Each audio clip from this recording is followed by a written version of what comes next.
തിരുവനന്തപുരത്ത് നിന്ന് നമ്മൾ കൊല്ലത്തേക്ക് എത്തുമ്പോൾ അവിടെ സാഹചര്യം അപ്രതീക്ഷിതമായിരുന്നു. ഈ തെരഞ്ഞെടുപ്പിൽ കൊല്ലത്ത് അട്ടിമറി നേട്ടം ആണ് കോൺഗ്രസ് നേടിയത് എന്ന് തന്നെയാണ് പറയേണ്ടത്. ഒരുപക്ഷെ കോൺഗ്രസ് പോലും പ്രതീക്ഷിക്കാത്ത അത്ര തലത്തിലുള്ള വോട്ട് ഷെയറിലേക്ക് അടക്കം അവിടെ പോയി എന്നതാണ്. ഇതാ ഏറ്റവും പുതിയ വിശദാംശങ്ങളുമായി ഞങ്ങളുടെ പ്രതിനിധി ചേരുന്നതിന് മുമ്പ് കൊല്ലത്തിന്റെ ഒരു ഡേറ്റയാണ് പരിശോധിക്കാൻ പോകുന്നത്. കൊല്ലത്ത് AK ഹഫീസാണ് കോൺഗ്രസിന്റെ സ്ഥാനാർത്ഥിയായി രംഗത്തേക്ക് എത്തുന്നത് എന്നത് തന്നെയാണ്. അവിടെ ചില അസ്വാരസ്യങ്ങളൊക്കെ ഉണ്ട് എങ്കിൽ പോലും അത് പരിഹരിക്കപ്പെട്ടിരിക്കുന്നു എന്ന് വേണം നമുക്ക് മനസ്സിലാക്കാൻ. നിലവിലെ സാഹചര്യത്തിൽ കൊല്ലത്ത് കോൺഗ്രസിന്റെ നേതാവ് കൂടിയായി മത്സരിച്ച പ്രത്യേകിച്ച് കോർപ്പറേഷൻ തെരഞ്ഞെടുപ്പിലടക്കം മേയർ സ്ഥാനത്തേക്ക് ഉയർത്തി കാണിച്ചിരുന്ന AK ഹഫീസ് തന്നെയാണ് അല്പസമയത്തിനകം മേയറായി തെരഞ്ഞെടുക്കപ്പെടാൻ പോകുന്നത്. ഡെപ്യൂട്ടി മേയർ സ്ഥാനങ്ങളിലേക്കും കോൺഗ്രസ് മത്സരത്തിനുണ്ട്. അവിടെ ഡെപ്യൂട്ടി മേയർ സ്ഥാനത്തേക്ക് ഡോക്ടർ ഉദയകുമാർ ആണ് മത്സര രംഗത്ത് ഉള്ളത്. കന്നിമേൽ ഡിവിഷനിൽ നിന്ന് വിജയിച്ച ഉദയകുമാർ അവിടെ ഡെപ്യൂട്ടി മേയർ ആകുന്ന സാഹചര്യവും ആണ് ഉണ്ടാകുന്നത്. ഒപ്പം നമുക്ക് വളരെ പെട്ടെന്ന് കണക്കുകളിലേക്ക് കൂടി ഒന്ന് പോകാം. കണക്കുകൾ പരിശോധിക്കുമ്പോൾ എടുത്തു പറയേണ്ടത് കൊല്ലത്ത് ആകെയുള്ള 56 അംഗങ്ങളിൽ UDFന് 27 ഇടങ്ങളിൽ ആണ് വിജയിക്കാൻ സാധിച്ചിട്ടുള്ളത്. LDFന് 16 സീറ്റുകൾ നേടാൻ സാധിച്ചിട്ടുണ്ട്. NDAയുടെ ഒരു വലിയ മുന്നേറ്റം നമ്മൾ കൊല്ലത്ത് കണ്ടു. 12 സീറ്റുകളിൽ NDAയും വിജയിച്ചു നിൽക്കുന്നു. എന്തായാലും കോൺഗ്രസ് ആണ് ഇപ്പോൾ, അല്ലെങ്കിൽ UDF ആണ് അവിടുത്തെ ഏറ്റവും വലിയ ഒറ്റക്കക്ഷി എന്നതുകൊണ്ട് തന്നെ ഹാഫിസ് അധ്യക്ഷനായി തെരഞ്ഞെടുക്കപ്പെടും. പ്രത്യേകിച്ച് വനിതാ സംവരണം ഉള്ള കോർപ്പറേഷൻ അല്ല കൊല്ലം എന്നതുകൂടി എടുത്തു പറയേണ്ടതുണ്ട്. അവിടെ വിനീഷാണ് ഏറ്റവും വിശദാംശങ്ങളുമായി ചേരാൻ പോകുന്നത്. വിനീഷ്, കൊല്ലത്തെ സംബന്ധിച്ചിടത്തോളം അപ്രതീക്ഷിതമായ ഒരു മുന്നേറ്റം ആയിരുന്നു അവിടെ ഉണ്ടായത്. പ്രത്യേകിച്ച് കോൺഗ്രസിനെ പോലും ഞെട്ടിക്കുന്ന തരത്തിലുള്ള ഒരു വിജയം കോൺഗ്രസ് കൈവരിച്ച പശ്ചാത്തലമുണ്ട്. പക്ഷേ ചില അസ്വാരസ്യങ്ങളുണ്ടല്ലോ, അതായത് മുസ്ലിം ലീഗിന് RSPക്ക് അടക്കം. അതെല്ലാം പരിഹരിക്കപ്പെട്ട് ഒറ്റക്കെട്ടായി തന്നെ മുന്നോട്ട് പോകുന്നു ഈ തെരഞ്ഞെടുപ്പിൽ എന്നാണോ മനസ്സിലാക്കേണ്ടത് വിനീഷ്? തീർച്ചയായും അഭിലാഷ്, അങ്ങനെ തന്നെയാണ്. 25 വർഷത്തെ LDF ഭരണത്തിന് ശേഷമാണ് ചരിത്ര വിജയം നേടിയ UDF കോർപ്പറേഷൻ ഭരിക്കാൻ തുടങ്ങുന്നത്. അഭിലാഷ് സൂചിപ്പിച്ചതുപോലെ തന്നെ താമരക്കുളം ഡിവിഷനിൽ നിന്നും വിജയിച്ച AK ഹഫീസ് ആണ് മേയർ സ്ഥാനാർത്ഥിയായി മത്സരിക്കുന്നത്. കന്നിമേൽ നിന്നും വിജയിച്ച PK രാജേന്ദ്രൻ LDF മേയറായും മത്സരിക്കുന്നുണ്ട്. ഡെപ്യൂട്ടി മേയർ സ്ഥാനം വനിതകൾക്കായതിനാലാണ് ഘടകകക്ഷികളായ RSPയും മുസ്ലിം ലീഗും നേരത്തെ തന്നെ അവർ ആവശ്യം ഉന്നയിച്ചിരുന്നു. ഈ രണ്ട് കക്ഷികൾക്കും ഓരോ വനിതാ കൗൺസിലർമാരും നിലവിൽ കോർപ്പറേഷനിലുണ്ട്. ഈ കോൺഗ്രസിലെ മുതിർന്ന കൗൺസിലറായ ഉദയകുമാറിനെ ഡെപ്യൂട്ടി മേയറാക്കാനാണ് UDFന്റെ ഒരു തീരുമാനമായിരിക്കുന്നത്. എന്തായാലും ഘടകകക്ഷികൾക്ക് പ്രധാനപ്പെട്ട സ്റ്റാൻഡിംഗ് കമ്മിറ്റി സ്ഥാനങ്ങളൊക്കെ നൽകി അവരുടെ അതിർത്തി പരിഹരിക്കപ്പെട്ടിട്ടുണ്ട് എന്ന് തന്നെയാണ് നമുക്കറിയുന്നത്. മേയർ, ഡെപ്യൂട്ടി മേയർ സ്ഥാനങ്ങൾ അവസാന ഒരു വർഷം ഘടകകക്ഷികൾക്ക് നൽകാനും ചില സാധ്യതകളുണ്ട്. 56 ഡിവിഷനുകളാണ് കൊല്ലം കോർപ്പറേഷനുള്ളത്. അതിനെ സൂചിപ്പിച്ചതുപോലെ തന്നെ UDFന് 27, LDFന് 16, BJPക്ക് 12, SDPക്ക് 1, അങ്ങനെയാണ് അവിടുത്തെ ഒരു സീറ്റുമില്ല. കൊല്ലം കോർപ്പറേഷൻ രൂപീകൃതമായ ശേഷം 25 വർഷം പൂർത്തീകരിക്കുന്നു. LDF ആയിരുന്നു മുൻകാലങ്ങളിൽ ഭരിച്ചുകൊണ്ടിരുന്നത്. ആദ്യമായാണ് UDF ഭരിക്കുന്നത്. അഭിലാഷ്, യെസ്, 4 നൂറ്റാണ്ടിന് ശേഷം ഇതാ കൊല്ലത്തേക്ക് UDF എത്തുന്ന സാഹചര്യമാണുള്ളത്. എങ്കിൽ കൊച്ചിയിൽ ഇത്തവണ ആധികാരികമായ വിജയമായിരുന്നു UDF നേടിയത് എന്നത് തന്നെയാണ് എടുത്തു പറയേണ്ടത്. പക്ഷേ അതേ കൊച്ചിയിൽ വലിയ തോതിലുള്ള വിവാദങ്ങൾക്ക് കൂടി വഴിവെച്ച സംഭവങ്ങൾ ഉണ്ടായിരുന്നു. ഇതാ കൊച്ചിയിലേക്ക് വരുമ്പോൾ അവിടെ മേയറാകാൻ പോകുന്നത് മറ്റാരുമല്ല, VK മിനിമോൾ ആണ്. പാലാരിവട്ടം ഡിവിഷനിൽ നിന്നാണ് വിജയിച്ചത്.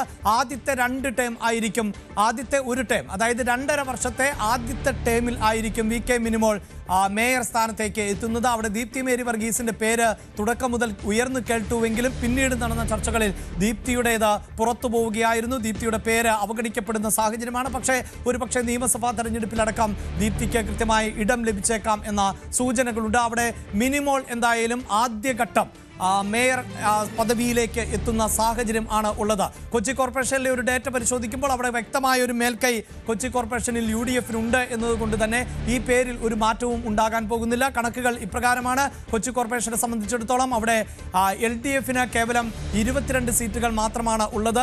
NDAക്ക് 6 സീറ്റുകൾ, മറ്റുള്ളവർ 1 എന്നതാണ് നില. അതുകൊണ്ട് തന്നെ കോൺഗ്രസിന്റെ നില എന്നത് ഏറ്റവും ഭദ്രമായ നിലയാണ്. 42 സീറ്റുകൾ ആണ് കോൺഗ്രസിനുള്ളത്. മുസ്ലിം ലീഗിന് 3 എന്ന നിലയിൽ ഇപ്പോഴത്തെ കണക്കുകൾ.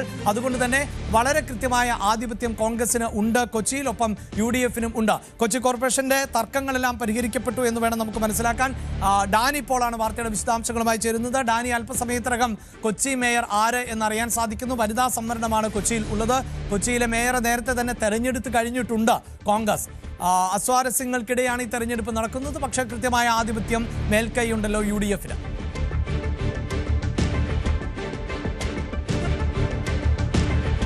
അഭിലാഷ, തീർച്ചയായും കൃത്യമായ ഒരു മേൽക്കൈ UDF കോൺഗ്രസിന് ഉണ്ട്. കാരണം അതുകൊണ്ട് തന്നെ ആ ഒരു ഇതിൽ ആശങ്കപ്പെടേണ്ടതോ അല്ലെങ്കിൽ തെരഞ്ഞെടുപ്പുമായി ബന്ധപ്പെട്ടുകൊണ്ട് മറ്റ് ചർച്ചകളോ ഒന്നും തന്നെ നടത്തേണ്ടതില്ല. കൃത്യമായി വിപ്പ് നൽകിയത് പ്രകാരം തന്നെ VK മിനിമോൾ, അതോടൊപ്പം തന്നെ ദീപക് ജോയ് ഡെപ്യൂട്ടി മേയർ, ഇങ്ങനെ ഡെപ്യൂട്ടി മേയർ എന്നത് തീരുമാനിക്കപ്പെട്ടു കഴിഞ്ഞാൽ അല്ലെങ്കിൽ ഒരർത്ഥത്തിൽ ഇനിയിപ്പോൾ തെരഞ്ഞെടുപ്പിൽ ഔദ്യോഗികമായി പ്രഖ്യാപിക്കേണ്ടത് മാത്രമേ ഉള്ളൂ. ഏതായാലും തെരഞ്ഞെടുപ്പിനുള്ള ഒരു സംവിധാനങ്ങളെല്ലാം തന്നെ പൂർത്തിയായിരുന്നു. പുതിയ കൌൺസിൽ ഹാളാണ്. പുതിയ ആ കൌൺസിൽ ഹാൾ കഴിഞ്ഞ ഇടെയാണ് ഉദ്ഘാടനം ചെയ്തത്. ഈ കൌൺസിലിന്റെ ഏറ്റവും അവസാന ഘട്ടത്തിൽ അഡ്വക്കേറ്റ് അൽകുമാറിന്റെ അവസാന ഒരു കൌൺസിൽ യോഗങ്ങളെല്ലാം തന്നെ നടന്നതും ഇവിടെ വെച്ചാണ്, നേതൃത്വത്തിൽ നടന്നത് ഇവിടെ വെച്ചാണ്. അതിനുശേഷം ഇപ്പോൾ പുതിയ കൌൺസിൽ അംഗങ്ങളെല്ലാം തന്നെ ഇവിടെ എത്തിയിരിക്കുന്നു.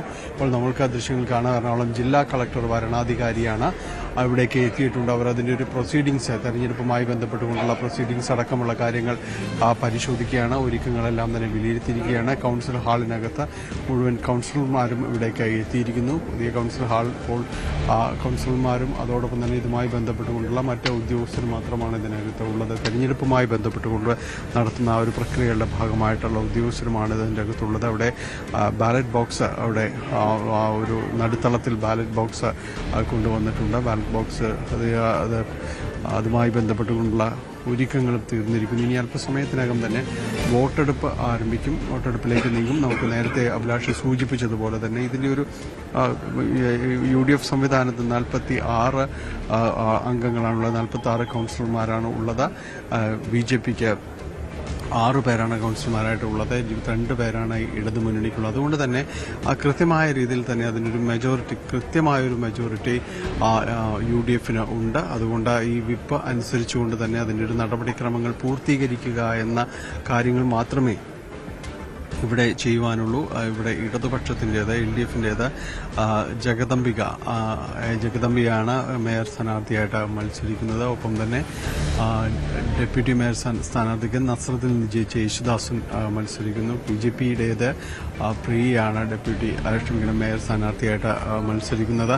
ഏതായാലും ഇതിൽ തെരഞ്ഞെടുപ്പിന്റെ ഫലങ്ങൾ എന്താ എന്നത് സംബന്ധിച്ച് അതിൽ കണക്കുകൾ വളരെ കൃത്യമായ വളരെ കൃത്യത്തിനപ്പുറത്തുള്ളൊരു മെജോറിറ്റി UDFന് ഇതിലുള്ളത് കൊണ്ട് തന്നെ നടപടിക്രമങ്ങൾ പൂർത്തിയാക്കുക എന്നത് മാത്രമാണ് അവശേഷിക്കുന്ന കാര്യങ്ങൾ. അതിനുവേണ്ടി വോട്ടെടുപ്പ് അടക്കമുള്ള കാര്യങ്ങൾ ക്രമീകരിക്കുന്നു. അതുമാത്രമാണ് ഇതിനുള്ളത്. നേരത്തെ ഇതുമായി ബന്ധപ്പെട്ടുകൊണ്ട്, മേയർ തെരഞ്ഞെടുപ്പുമായി ബന്ധപ്പെട്ടുകൊണ്ട് കോൺഗ്രസിൽ വലിയ രീതിയിലുള്ള ചർച്ചകളെല്ലാം തന്നെ ഉയർന്നിരുന്നു. അന്ന് ദീപ്തി മേരീസ്, അതോടൊപ്പം തന്നെ VK മിനിമോൾ, ഒപ്പം തന്നെ ഷൈനി മാത്യു എന്നീ 3 പേരിലേക്കാണ് ചർച്ചകൾ വന്നിരുന്നത്. ഇപ്പോൾ നമ്മൾ കാണുന്നത് ദീപ്തി മേരി വർഗീസിനാണ്. ദീപ്തി നേരത്തെ അല്പം മുൻപ് മാധ്യമങ്ങളോട് പ്രതികരിച്ചിരുന്നു. തനിക്കിതുമായി ബന്ധപ്പെട്ടുകൊണ്ട് ഒരു പരാതിയോ